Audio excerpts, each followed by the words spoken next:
오늘 우리가 함께 봉독한 마가복음 10장 35절에서 45절의 말씀을 가지고 섬김이라는 제목으로 말씀을 함께 나누고자 합니다.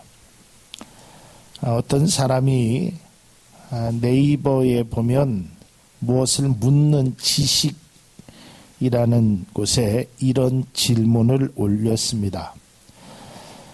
저는 교회 다닌 지 2년이 되어 갑니다.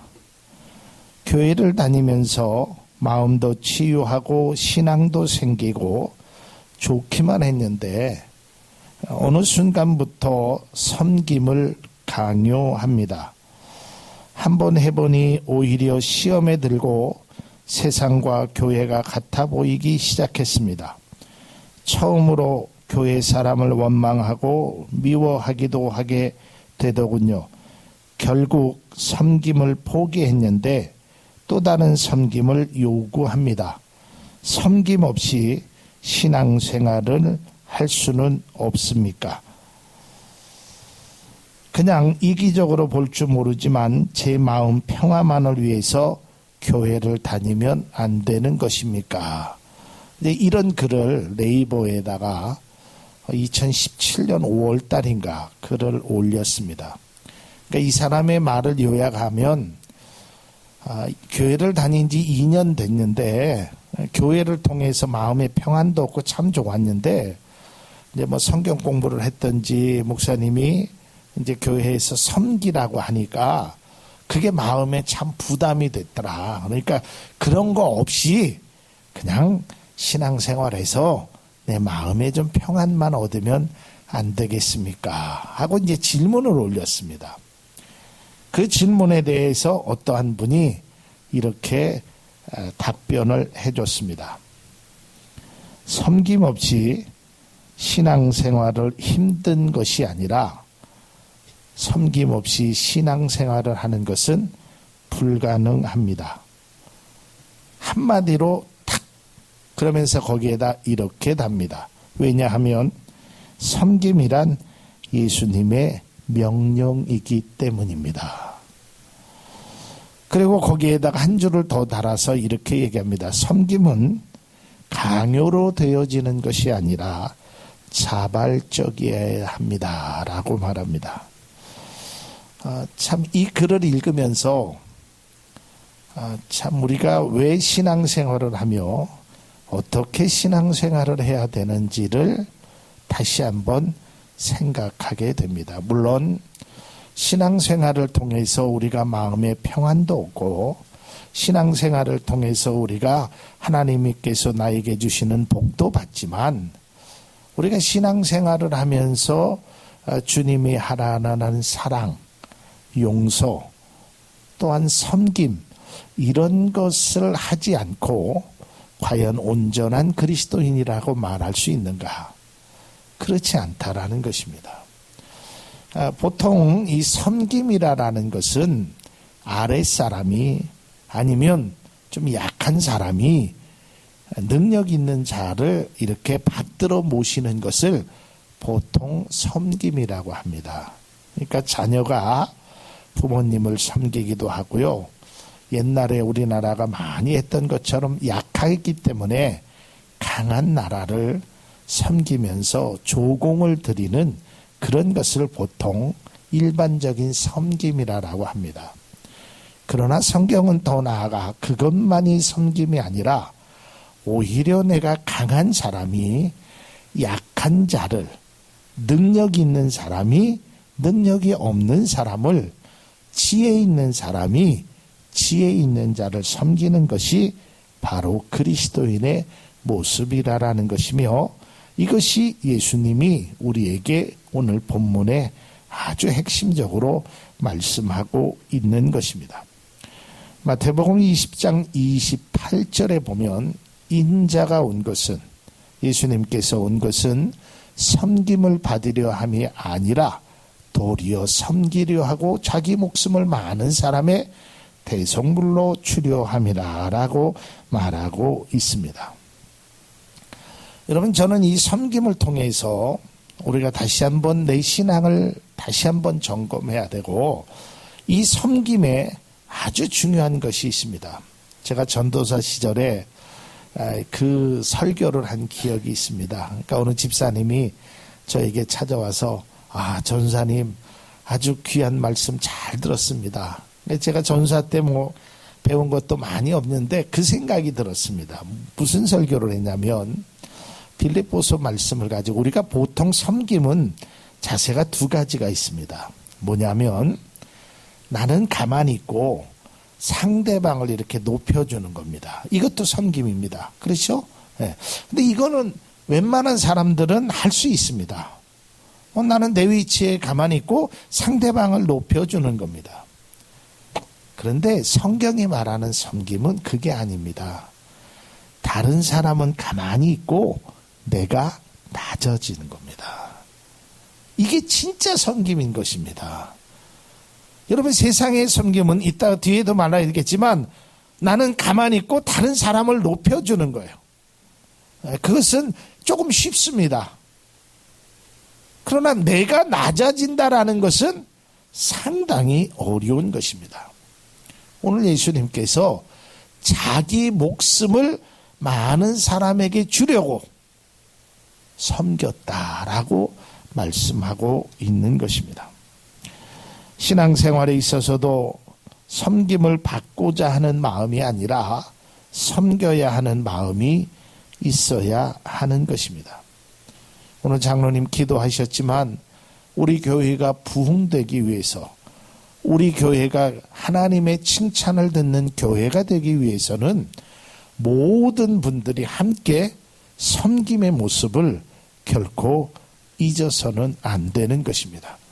그러나 바라기는 내 위치에서 내가 가만히 있어서 사람을 섬기는 것이 아니라 내가 오히려 낮아짐으로 상대방을 높이는 귀한 섬김이 우리 가운데 있게 되는 귀한 은혜가 있기를 바랍니다. 자, 이제 본문의 말씀으로 돌아가서 본문의 말씀을 좀 간단하게 설명을 드리면 이런 것입니다. 어느 날 야고보와 요한이 예수님 앞에 찾아옵니다. 그러면서 그들이 아주 기가 막힌 예수님 앞에 요구를 합니다. 뭐라고 요구하냐면 성경에 보니까 예수님, 우리가 구하는 것을 예수님이 들어주시기를 바랍니다. 다시 말해서 예수님, 우리가 구하는 것을 꼭 들어주셔야 됩니다. 그러니까 그들이 와서 얘기합니다. 그래, 그게 뭐냐? 그랬더니 주의 영광 중에 하나는 주님 우편에 앉게 하고 하나는 좌편에 앉게 하옵소서. 이렇게 이들이 구합니다. 그러니까 예수님께서 그들에게 뭐라고 대답하시냐면 38절에 보면 너희는 너희가 구하는 것을 너희가 알지 못하도다. 이 말은 뭐냐면 예수님은 참으로 답답했습니다. 왜냐하면 지금 어디로 가야 되냐면 십자가를 지시려 가는 길입니다. 그런데 제자들은 뭐라고 얘기하냐면 예수님께서 예루살렘에 입성하면 큰 능력을 받으시고 큰 권세가 있을 때 그의 영광 중에 나는 우편에 나는 좌편에 좀 있게 하옵소서. 오늘 성경은 나와 있지 않지만 마태복음 20장 이하에 보면 어머니까지 동원하여서 이렇게 얘기를 하는 겁니다. 그 어머니가 와서 예수님 앞에 요즘 말하면 청탁을 하는 것입니다. 그것도 엄청난 자리에 대한 청탁을 하는 겁니다. 아니, 지금 예수님은 죽으러 가시는데 이쪽에서는 큰 권세를 받으실 때 나에게 우편에 저에게 좌편의 자리를 좀 주십시오. 참 답답하죠. 제가 아주 어려서 철부질 때 저희 할머니한테 맨날 땡깡을 부린 적이 있습니다. 그게 뭐냐면 돈을 달라는 것이었어요.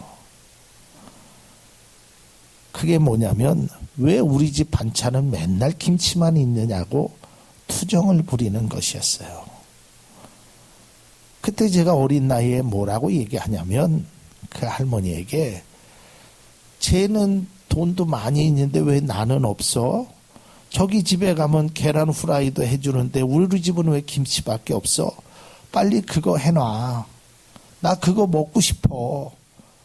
나 돈 줘. 안 주면 막 땡깡을 부리는 거예요.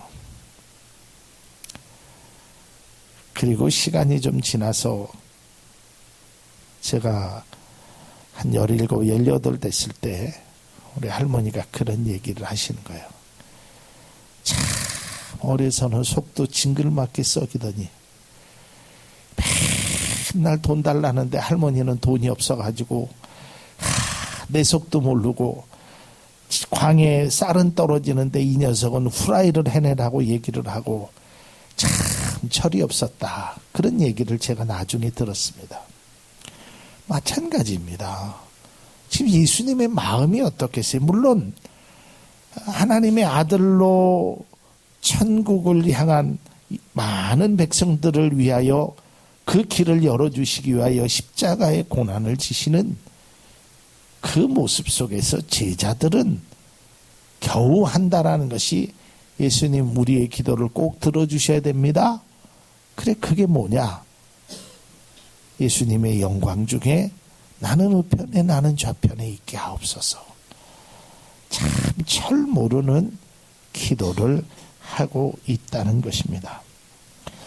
사랑하는 성도 여러분, 오늘 예수님께서 제자들에게 하시는 말씀, 또 이 말씀 속에서 우리 모든 그리스도인들에게 행하신 말씀 중에 하나가 바로 섬겨야 한다라는 것입니다.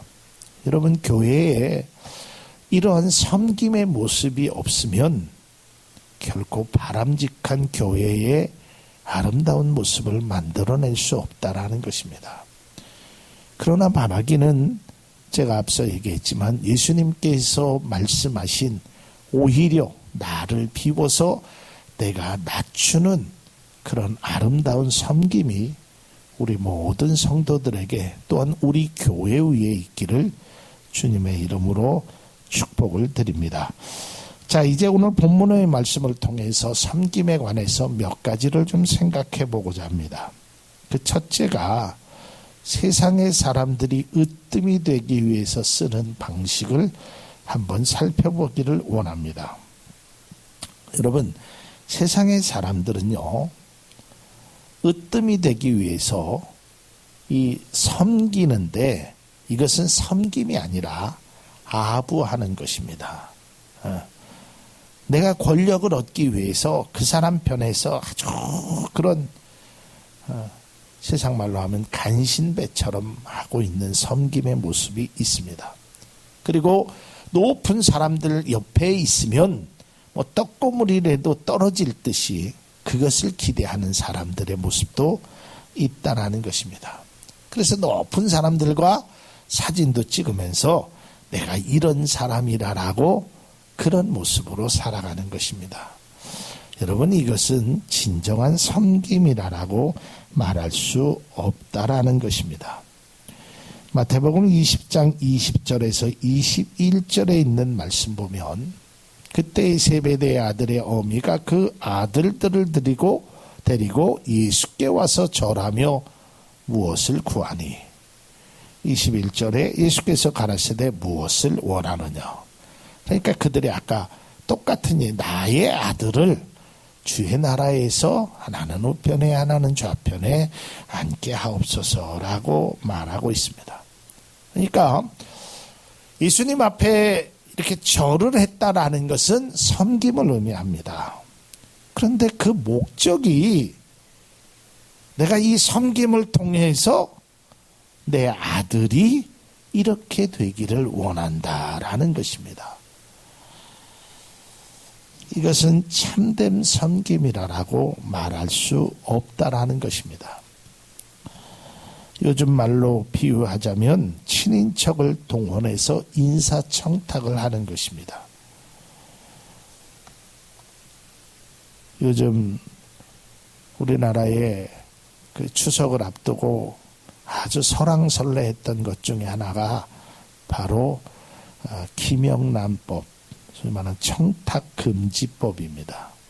아마 이 법에 위배되는 일일지도 모릅니다. 여러분, 제가 그 청탁금지법을 이렇게 뭐 개정해야 된다, 개정하지 말아야 된다, 막 논의하는 과정에 본질은 빠지고 지금 350을 뭐 55로 바꾸느냐, 555로 바꾸느냐, 뭐 이걸 가지고 자꾸 싸우는 모습을 보면서 참 안타까웠어요. 그 본질은 돈이 아니라 청탁을 하지 말라라는 것입니다. 그러니까 이제 물론 그 농사지시는 그 농축산 하시는 분이나 화훼 농가에 많은 피해가 있습니다. 이제 그런 것들에 대해서 우리가 국가나 이런 곳에서 어떠한 보상이나 그런 것을 대책을 마련할 필요는 있지만 돈을 가지고 뭐 5만 원을 줘야 되냐 3만 원을 줘야 되냐 참 이거 가지고 싸우는 것이 참 아름다운 모습은 아니었습니다. 여러분, 우리가 중요한 것은 내가 그 사람에게 무엇을 했느냐보다 더 중요한 것은 왜 했느냐라는 것입니다. 오늘 이 어머니가 와서 예수님 앞에 절을 한 것, 예수님을 섬기고 경배하는 것 아주 귀한 것입니다. 그러나 그 목적이 두 아들을 좋은 자리에 앉기 위한 섬김이라면 그 섬김은 예수님께서 받으시지 아니하시고 주님이 원하시지 않는 섬김이라는 것을 분명히 알아야 하는 것입니다. 우리 그리스도인들이 이 세상에 살면서 세상적인 방법이 아닌 하나님의 방법을 통하여 온전한 섬김을 나눌 수 있는 귀한 은혜가 있기를 주님의 이름으로 축복을 드립니다. 자, 두 번째로 이 섬김을 통해서 하나님 나라에서 으뜸된 자가 누구인지 한번 살펴보기를 원합니다. 마가복음 10장 43절에 보면 너희 중에는 그렇지 않을지니 너희 중에 누구든지 크고자 하는 자는 너희를 섬기는 자가 되고 44절에 너희 중에 누구든지 으뜸이 되고자 하는 사람들은 모든 사람들의 종이 되어야 된다. 다시 말해서 세상에서는 높아지기 위해서 높은 사람들과 만납니다. 소위 말하면 1%들, 세상에 그들만이 만납니다. 그러나 진정한 섬김은 모든 사람들의 종이 되는 모습으로 살아가야 한다는 것입니다. 오늘 본문 43절을 다시 한번 보면 너희 중에 그렇지 않을지니 누구든지 어떤 사람이든지 크고자 하면 섬기는 자가 되어야 된다. 다시 말해서 섬기는 자가 큰 사람입니다. 늘 그런 이야기를 여러분 듣죠. 교회에서는 누가 가장 큰 사람일까? 제가 학생들에게도 그 우스갯소리를 합니다. 여러분, 큰 호텔 주방에 가면 뭐 요새 작은 호텔도 있지만 모자를 쓰죠. 이렇게 좀 높은 모자, 주방장들이. 그러면 거기에 뭐 메인 셰프도 있고 그 다음에 또 뭐 설거지 하는 사람도 있고 음식을 볶는 사람도 있고 그 모자. 근데 여러분, 그 모자의 크기가 조금씩 다르다는 거를 아시는지 모르겠어요. 누가 가장 큰 모자를 쓰는지 혹시 아십니까? 메인 셰프가? 최고의 주방장이? 아니면 설거지하는 사람이 누가 그 가장 큰 모자를 쓸까? 아세요? 정답은 머리 큰 사람이 가장 큰 모자를 써.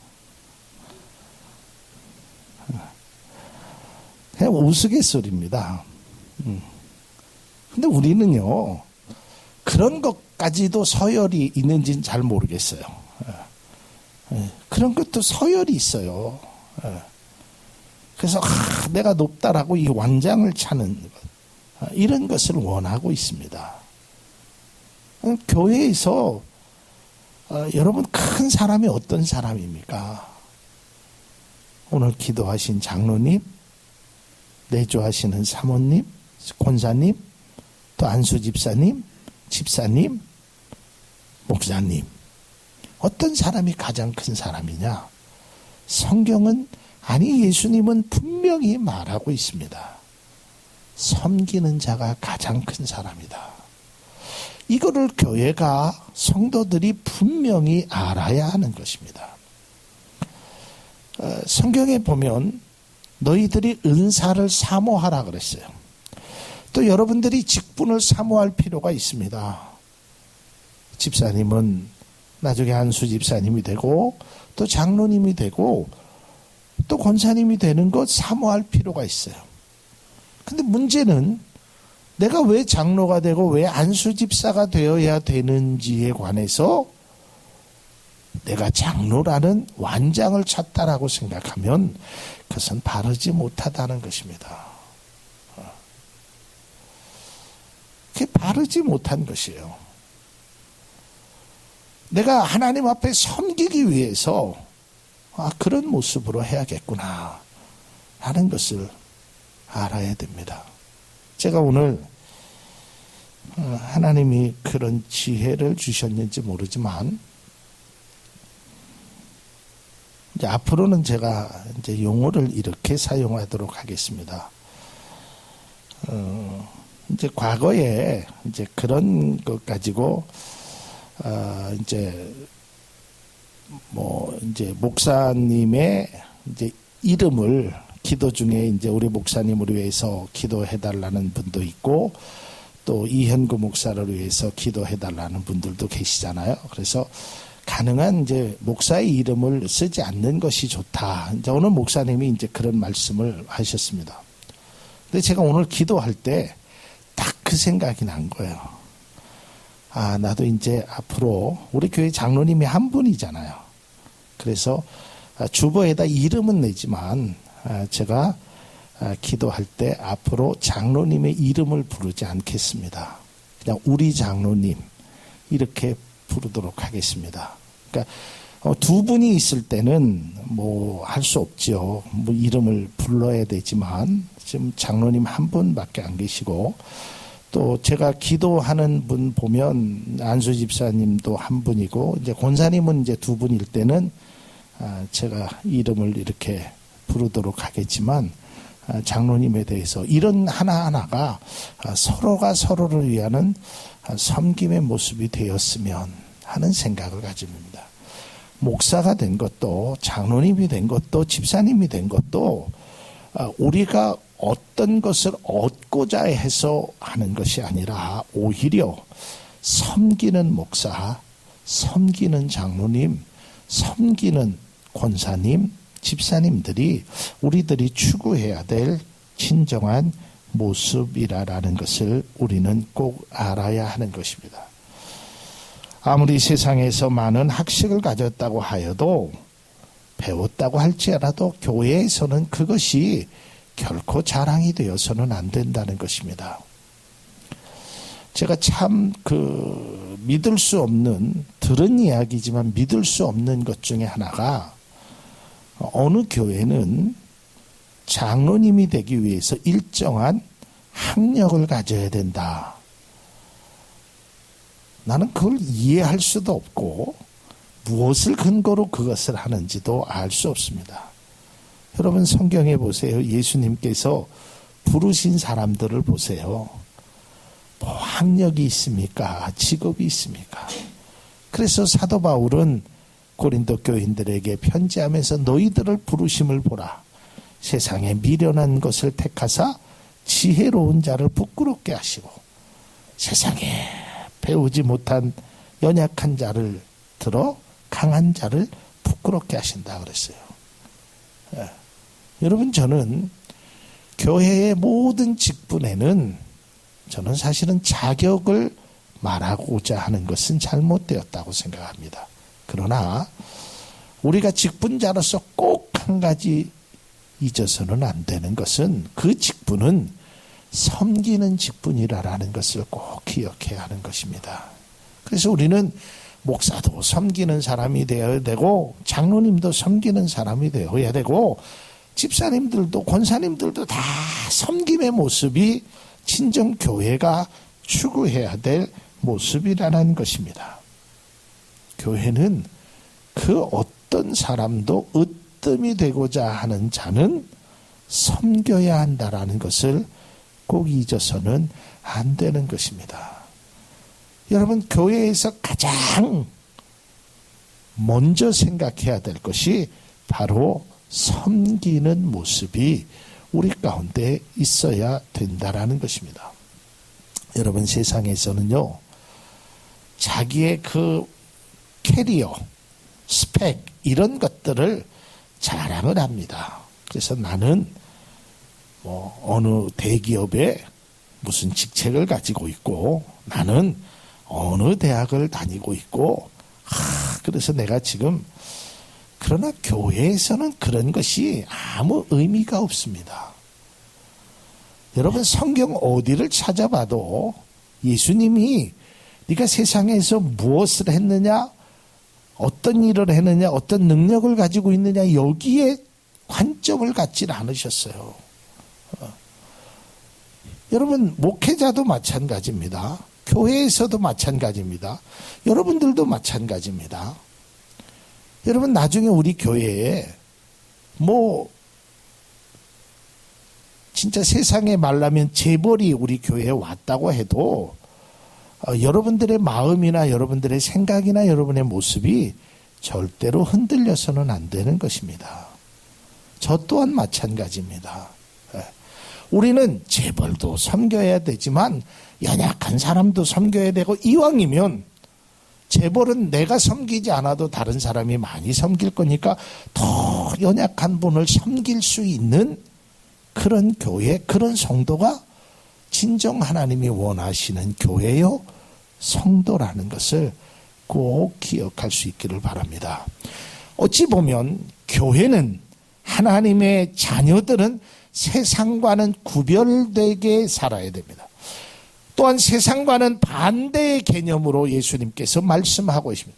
내가 크고자 하느냐 낮아지라. 넓은 길로 가지 말고 좁은 길로 가라. 세상은 이렇게 말했으나 너희는 이렇게 행하라라고 말하고 있습니다. 여러분, 세상의 VIP는, 세상의 큰 고객은 돈이 많은 사람이나 능력이 많은 사람이나 물건을 많이 팔아주는 사람입니다. 그러나 하나님 나라의 VIP는 겸손한 모습으로 자기를 낮추고 극진한 마음으로 서로를 섬기는 그분이야말로 진정한 하나님의 나라의 VIP인 줄로 믿으시길 바랍니다. 그래서 우리가 그런 섬김의 모습으로 살아가야 한다라는 것입니다. 야고보서 4장 10절에 보면 이렇게 기록되어 있습니다. 주 앞에서 낮추라. 그리하면 주께서 너희를 높이시리라 라고 말하고 있습니다. 낮추라는 것입니다. 낮아져야 된다는 것입니다. 우리가 알면 알수록, 하나님 앞에 은혜를 받으면 받을수록, 기도하면 할수록 점점 우리가 섬기는 모습을 결코 잊어서는 안 된다는 것입니다. 사랑하는 성도 여러분, 다른 사람을 낮추는 것보다 내가 더 낮추는 것이 더 귀한 것임을 우리는 알아야 되는 것입니다. 그래서 교회에서는 가장 겸손한 모습으로 서로가 섬기는 귀한 모습이 있어야 될 줄로 합니다. 마지막 세 번째로는 예수님은 자신의 삶을 통해서 우리들에게 섬김의 본을 보여주셨습니다. 오늘 본문 45절을 다시 한번 보면 예수님께서 오신 것은 섬기러 오셨다. 그것도 죽기까지 섬기러 오셨다라고 말씀합니다. 세상의 왕들은 섬김을 받으려고 합니다. 그러나 예수님은 달랐습니다. 예수님은 섬김을 받고자 하는 마음이 추워도 없었습니다. 성경에 보면 오병이어의 기적이 일어나니까 사람들이 깜짝 놀랐습니다. 야, 이 사람을 우리가 왕으로 세워야겠다. 떡 5개와 물고기 2마리로 이 많은 사람을 먹고도 남았으니 저 사람을 우리가 왕으로 섬겨야겠다 하고 그들의 그런 움직임이 보이기 시작할 때 예수님은 혼자서 조용히 산에 기도하러 가십니다. 예수님은 그런 것이 야 봐라 내가 떡 5개와 물고기 2마리로 이것을 자랑하고 싶지 않았습니다. 그래서 예수님은 혼자 산에 가서 기도했습니다. 성경 속에 나타난 예수님의 모습을 우리가 다 닮을 수는 없습니다. 감히 어떻게 우리가 예수님의 모습을 닮을 수 있겠습니까? 그래도 우리가 진정으로 조금이라도 예수님의 그 모습을 닮아가려는 이 섬김의 노력이 우리 가운데 꼭 필요한 것입니다. 예수님께서는 말씀으로 섬기시고 기도로 섬기시고 배고픈 자에게 떡을 주시며 섬기시고 병든 자를 치료하시면서 섬기시고 나중에는 제자들의 발을 씻기시면서까지 섬기셨던 것입니다. 우리가 잘 아는 대로 빌립보서 2장 6절에서 8절의 말씀을 보면 그는 근본 하나님의 본체시나 하나님과 동등됨을 취할 것으로 여기지 아니하시고 오히려 자기를 비워 종의 형체를 가지사 사람들과 같이 되셨고 사람의 모양으로 나타나사 자기를 낮추시고 죽기까지 복종하셨으니 곧 십자가에 죽으심이라. 이러한 예수님의 모습은 이런 것이었습니다. 예수님의 마음은 섬김의 마음이었습니다. 예수님은 이 땅에 섬기러 오셨습니다. 또한 예수님은 모든 그리스도인들이 섬기기를 원하고 있다라는 것입니다. 사랑하는 성도 여러분, 스스로 높아지고자 하는 마음, 또한 세상 사람들이 높아지고자 하는 그 이유를 우리는 본받을 필요도 또한 따라갈 필요도 없습니다. 우리는 그 예수님의 진정한 의미에서 하나님의 그 말씀대로 우리 살아가는 것이 진정으로 높아지는 자가 된다라는 것입니다. 주님은 스스로 낮추고 섬기려는 마음을 갖기를 주님은 원하시고 있습니다. 그리고 주님은 이러한 모습으로 살아가는 여러분들을 기대하고 계시고 칭찬하고 계시며 인정해 주시고 지극히 높여 주실 것입니다. 우리의 섬김이 일시적인 섬김이 아니라 천국 가는 그날까지 온전하게 섬길 수 있는 귀한 은혜가 있기를 바랍니다. 이제 우리는 섬김을 받고자 하는 마음에서 섬기는 마음으로 돌아서는 우리 모두가 되어서 우리 교회의 모든 성도들은 진정으로 섬김의 모습만큼 인정받을 수 있는 참된 그리스도인들이 될 수 있기를 바랍니다. 앞서 봤듯이 야고보서에 있는 말씀처럼 나를 낮추라. 그리하면 주께서 나를 높여주신다는 것입니다. 우리가 세상에서는 인정받지 못한다고 할지라도 세상 속에서는 다른 사람들에게 낮아지는 모습이 때로는 비아냥거릴지 몰라도 우리의 진심의 섬김은 언젠가는 모든 사람들의 마음을 따뜻하게 해주실 것입니다. 또한 우리의 섬김이 일시적인 모습이 아닌 주님 그날, 주님이 오시는 그날까지, 주님 나라에 가는 그날까지 작은 섬김 하나라도 실천하는 그리스도인들이 될 수 있기를 바랍니다.